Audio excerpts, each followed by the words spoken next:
So, when it comes to sports, you have certain teams that you always seem to beat, and you have certain teams that you always seem to lose against. And it doesn't matter how good or how bad the team is.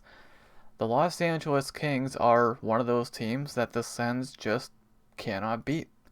I don't know what it is.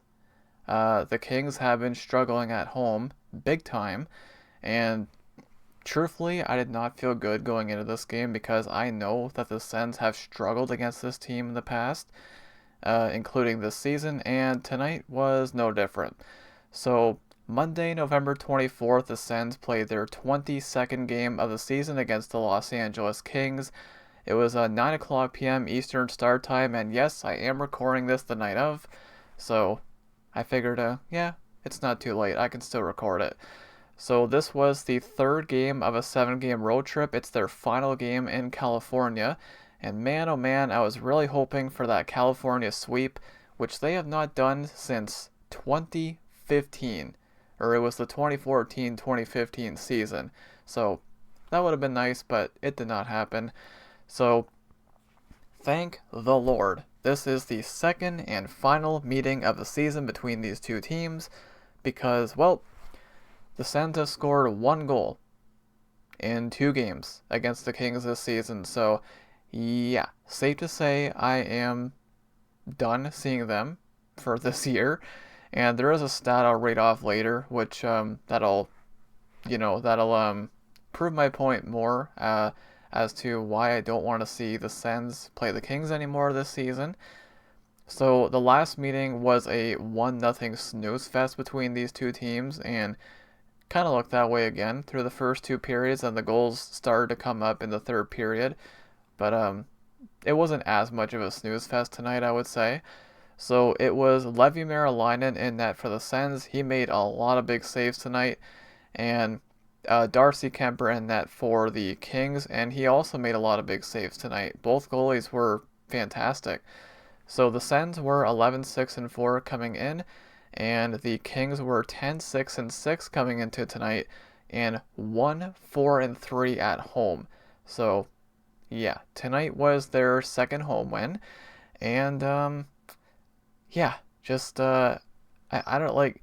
I feel like the Sens were the better team tonight overall. Maybe not so much in the first period, but like I said, you got those certain teams that you just seem to beat all the time, and there's certain teams where you seem to lose to all the time. So the Kings, it's the Sens kryptonite. I don't know what else to say. Alright, so let's go ahead and break down tonight's game. I do plan on uploading this tonight, so it's probably going to be close to like 1 a.m. by the time this video goes up, but it's okay. So the Kings end up winning by a score of 2-1 in regulation. Sadly, no overtime lost point, or the loser point as people call them. So the Sens are now 11-7-4 on the season. The Kings are 11-6-6. So again, I do feel like the Sens were the better team overall. I'm not saying they outplayed them like brutally, but I do feel like they were the better team overall. So we'll get into the stats here. So the shots were 28-22 in favor of the Sens. Face-offs, check this out, 68.8% for the Sens, 31.3% for the Kings. Just yet another dominant night in the face-off dot for the Sens, and this is one of their best nights yet, 68%. Power plays, Sens struggled on the power play once again. They were 0 for 3, and the Kings were 1 for 3.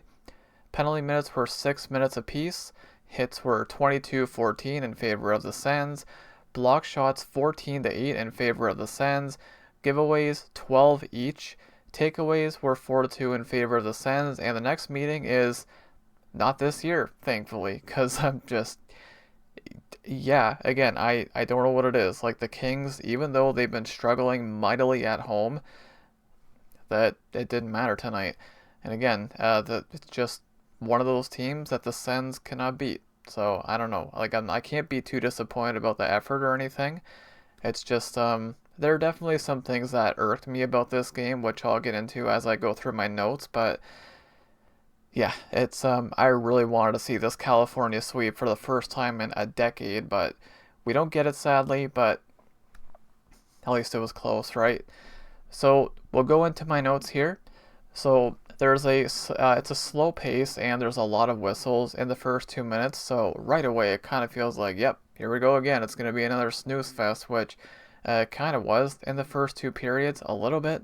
Not as bad as the last meeting, but a little bit.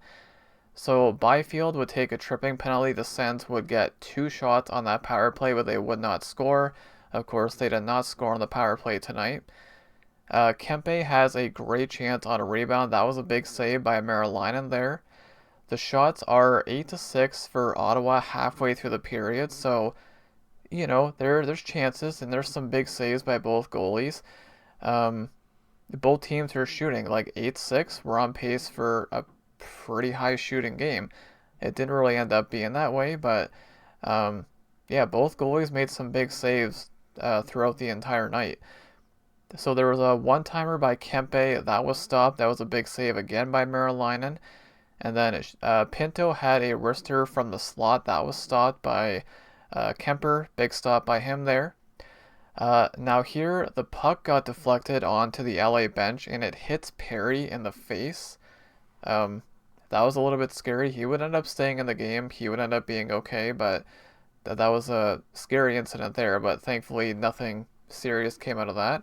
So good to see that Perry is okay. There was a bad giveaway by Ottawa, and Byfield would get a great chance in the slot. Byfield, it felt like he was everywhere tonight. He had a lot of good chances. This play here, this is one of the plays that kind of irked me. So Hellenius would hit Halliday into the boards, and he is bleeding, and he might have even lost a tooth or two. I don't know, but there was no penalty on that play. I don't know how you don't call a penalty on that. He got hit into the boards, kind of from behind, and he was bleeding, but there was no penalty. So I don't know. It looks like a penalty to me, but it wasn't. So nothing came out of that. Um, so I put in my notes here, as I mentioned earlier, it's not quite as low event as the last meeting, but we do end up finishing the first period scoreless, so 0-0. The shots were 11 to 10 Ottawa, but LA definitely had the better quality of chances, but it's at this point it's a relatively even game, and it ends up being kind of an even game by the end. So yeah, that was it for the first. So we roll into the second, and in the first minute, Amadio gets a partial breakaway, and he draws a holding penalty by Clark. Clark would take the holding penalty there.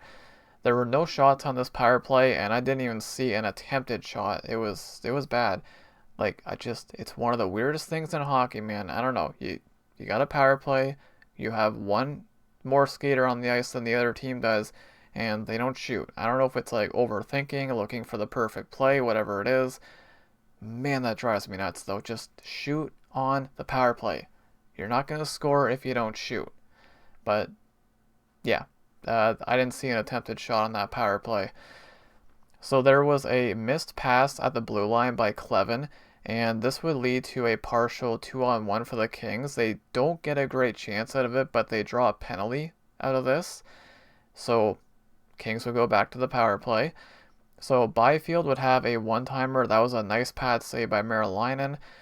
Giroux would chip it by the LA defender while short-handed, and the Sens would get a 2-on-1 short-handed, and Giroux would come in and he would hit the crossbar. So another good chance there, just doesn't go in for the Sens. There was a scramble in front of the Ottawa net, and Moore had a good chance. That was stopped by Merrilainen. And then back the other way, Halliday gets some space. Good look for him, but he was stopped by Kemper. Again, both goalies made a lot of big saves tonight. There was a huge hit by Hodgson. I did not put who the Kings player was, but man, Hodgson has been very noticeable in very limited ice time. So I hope he stays with the team. I like what I've seen from him so far. So Stützle, cue the Stützle show here. He was everywhere tonight. So Stützle would cut into the slot, and he appears to get tripped, but there was no call. But he still got a shot off here, even though he again, it looked like he got tripped, but they don't call that. So that's, in my opinion, two missed calls by the refs. Now, I'm not saying the Sens lost tonight because of the refs, but there were definitely more missed calls tonight than average, I would say. And then shortly after that play, Stützle, again, he holds onto the puck and he gets around an LA defender and he would get another great chance, but here it looked like he was possibly slashed on the hands, but again, no call. So I don't know, at this point I'm like, what the heck is going on? Do they have something against Stützle? Like what is happening? They're not calling anything on him. Um like okay, I love Stützle, obviously. I got a Stützle jersey. I know he does fall a lot.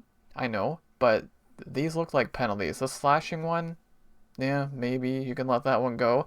But that trip looked very blatant to me, and they didn't call either of them, so I don't know. Anyways, Dylan Cousins would make a pick play. He would make a pick play on Kempe, and he gets called for interference. Now, he was not happy about it, and Travis Green was not happy about it, and I don't blame them. I don't know if they were necessarily mad about the penalty being called because this is a penalty on Cousins. It was. He made a pick on Kempe. You got to call that interference, but this was right after those missed calls on Stützle, so it's like, what the heck? What are we doing? So I would assume that's what they were upset about, but at this point in the game, I was a little bit frustrated, needless to say. So Kings would go back to the power play, and the fans would actually start to boo them because the Kings were not really doing too much on that power play. They got no shots on that power play. So Stützle, yet again, has another great chance, and he takes it to the net, and he stopped. Another good chance for Stützle. And then Mikey Anderson, would take a holding penalty. The Sens would go back to the power play. Dylan Cousins would have a great chance from the hash marks. That was stopped. And then Byfield would break through the defense, and he gets a backhander, and that goes off the post. Again, Byfield, it felt like he was everywhere tonight, but he does not end up scoring. But he could have had a couple at least. So yeah, he hit the post there. And then near the end of the second period, Clevin cross-checks Kopitar from behind, and they don't call that. I think the Sens got away from one there. That definitely looked like a cross-check to me, but they don't call that. They let it go. So we end the second period. We're still scoreless. So it's kind of feeling like a bit of a snooze fest again, right? There's no goals. There are some big chances. There have definitely been some big chances to this point for both teams. And yeah, so the shots were 10-5 Ottawa in that second period. So we roll into the third period, and this is where all the scoring happened. So Kuzmenko had a wrister that was stopped. That was a good chance by him. And then Armia would find Foegele going to the net, and he would score. And I literally put in my notes, like, I legit thought the game was over at this point. Like, okay, Kings are up 1-0. It's over. It feels like the last game. They're done. But not quite, but close. So Warren Foegele would end up scoring at the 5:31 mark of the third period. Armia and Edmondson drawing the assist, and the Kings would go up 1-0. And well, here's something to get excited about if you're a Sens fan.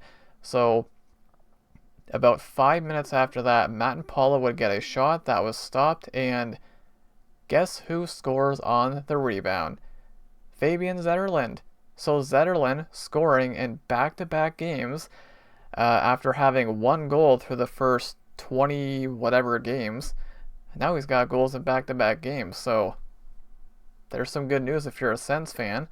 So Fabian Zetterlund scoring at the 10:49 mark of the third, his third of the season from Matt Paulo and Jensen, and that would tie the game at 1. So I'm like, okay, this is good. I like to see Zetterlund score again. This is good. But then, this drives me nuts. The Sens tie the game, right? And not too long after that, Dylan Cousins would take a tripping penalty. This is a really bad penalty to take.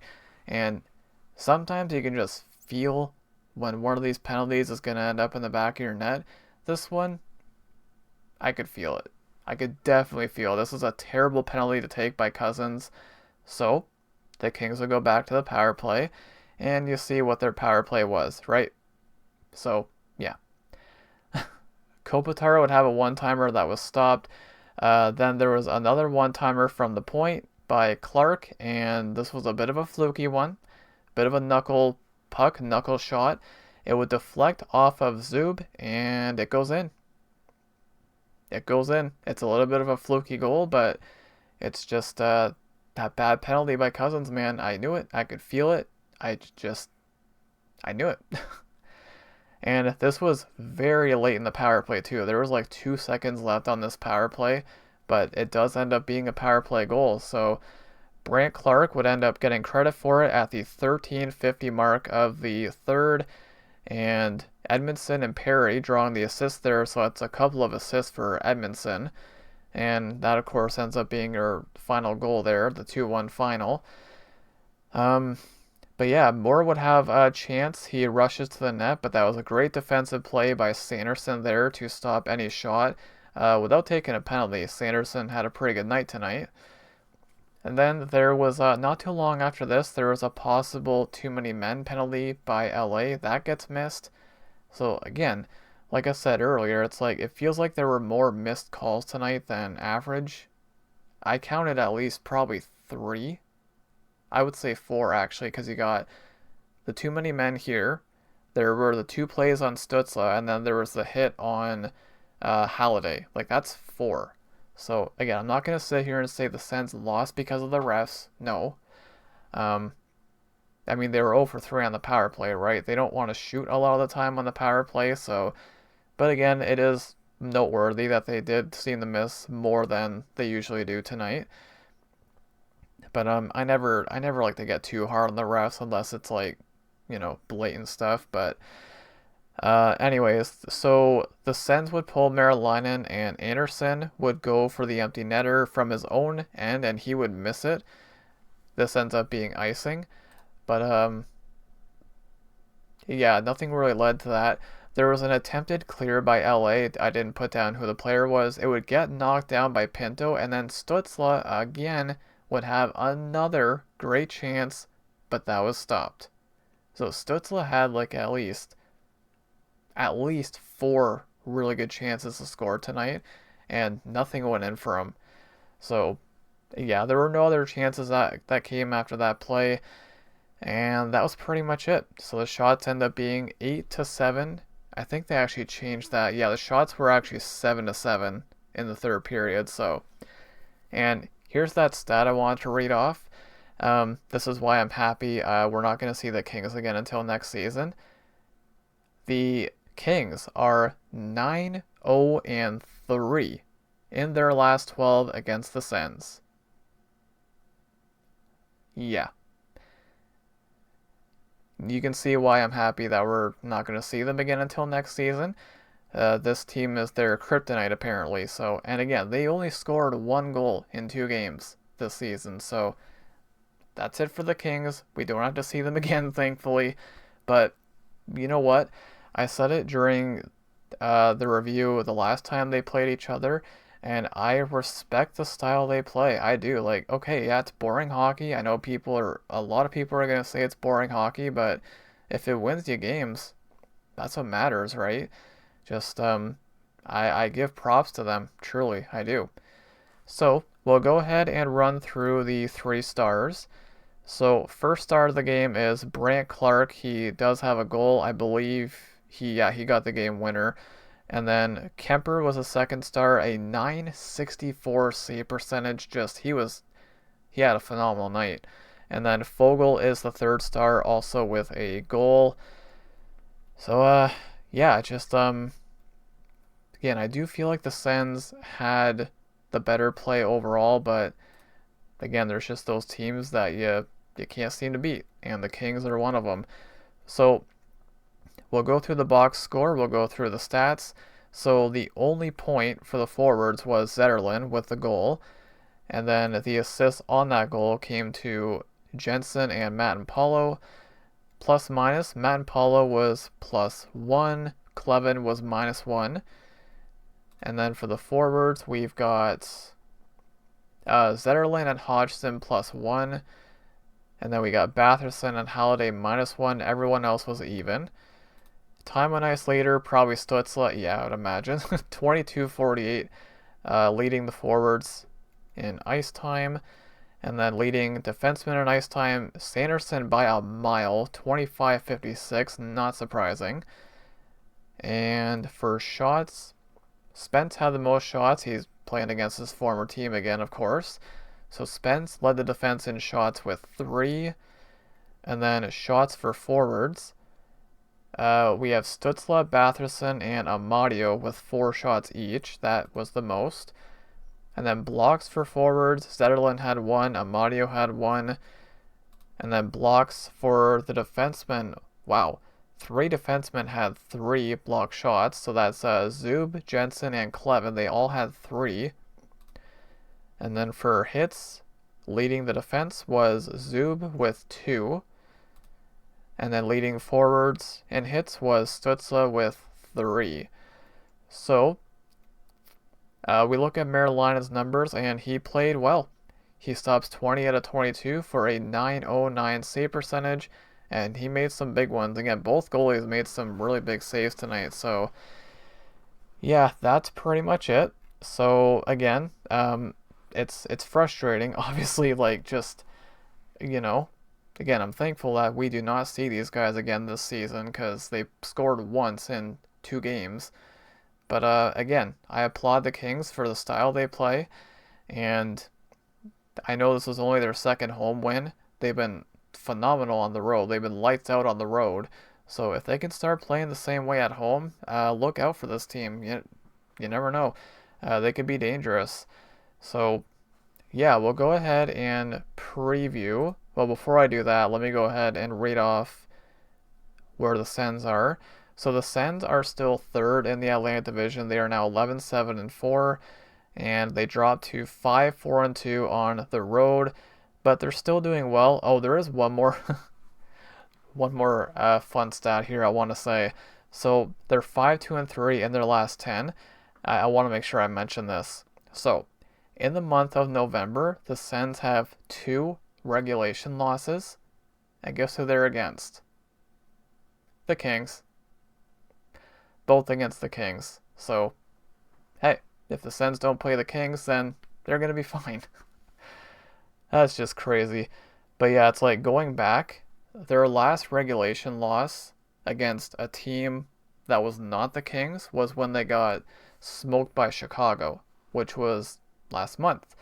So that was basically like exactly a month ago. So yeah, just again, very glad we do not see these guys again this season. So yeah, that's going to be it for this one. So the Sens' next game will be on Wednesday night, actually tomorrow night. At the time I'm recording this, it's technically the 25th now. So I know this video will be going up late, but I don't mind it. So yeah, they're going to be in Las Vegas on Wednesday, November 26th. It's going to be a 10 p.m. Eastern start time. So again, this will be a late upload as well. So this video will be going up the day after. And they will be playing the Vegas Golden Knights, which is, well, we know what they're all about, right? So now, looking at Vegas, they have had their struggles this year. So looking at them right now, they are 1st in the wild card. They have a really bizarre looking record though. So they're 10-5-7. 7 overtime losses. Their home record is 5-3-3. They're 3-3-4 in their last 10. So yeah, they're getting a lot of points, which is keeping them in the hunt, but yeah, that's a really bizarre record, 10-5-7. So they've won less than half their games. I know they're dealing with some injuries, so yeah, we'll see how that goes. It's never easy against Vegas, and again, it is going to be a late start time. That'll be the 4th game of the 7-game homestand, 7-game road trip, and I guess that will technically mark the halfway point of the road trip as well. So yeah, again, can't really complain too much about this one. It's close, and again, there's those teams that you just can never beat, right? And the Kings are one of them for the Sens. So yeah, the Sens do fall to 2-1 on this road trip. I did predict 3-2-2, which could still happen. So we'll see what happens. So again, next game on Wednesday against the Golden Knights. But I'm going to go ahead and wrap it up here for today, guys. Thank you all so much for watching, and go Sens go.